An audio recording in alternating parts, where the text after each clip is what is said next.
انت هتموت. مش بقولها لك عشان اخوفك، بقولها لك عشان دي الحقيقة الوحيدة المؤكدة في حياتك.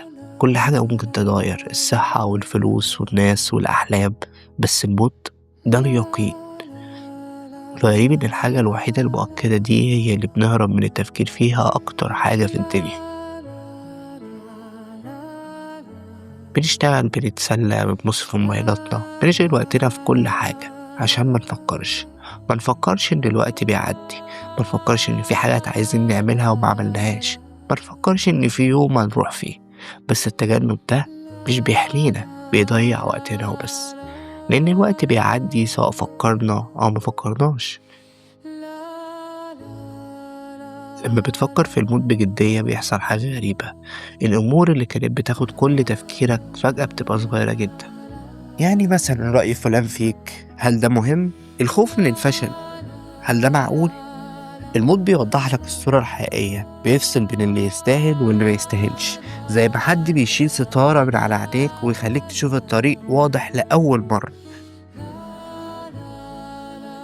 جرب تعمل حاجة، تخيل نفسك في آخر يوم في حياتك وبتبص على الحياة اللي عشتها. ايه اللي هتتمنى انك تعمله؟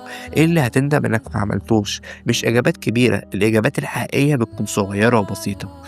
يعني مثلا تعترف بحبك لحد، تجرب حاجة كنت خايف منها، يعني مثلا تبطل تضيع وقتك مع ناس ما تستاهلش. الإجابات دي اللي المفروض تواجه حياتك دلوقتي مش بكرة. الناس اللي بتخاف من الموت أكتر هي بالظبط الناس اللي مش عايشة حياتها، لأن لما بتعيش فعلا تحس إنك لسه ما خدتش اللي المفروض تاخده، وده بيخليك تخاف أكتر وأكتر. بس لما بتعيش، لما بتحب، بتجرب، بتغلط، بتتعلم، الخوف ده بيقل، مش لأن الموت اتغير، لأ، لأنك عشت فعلا.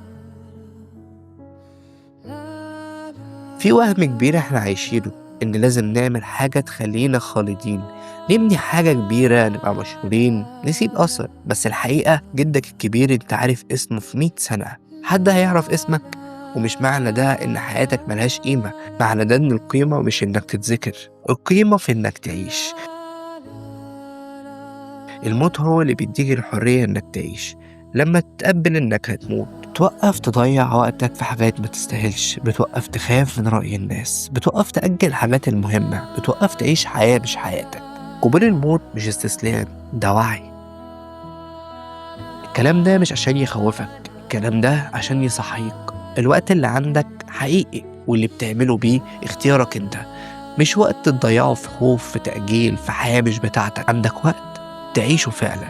في الآخر مش هيفرق كنت غني ولا فقير، ولا مشهور ولا ناجح، هيفرق سؤال واحد بس: هل انت عشت؟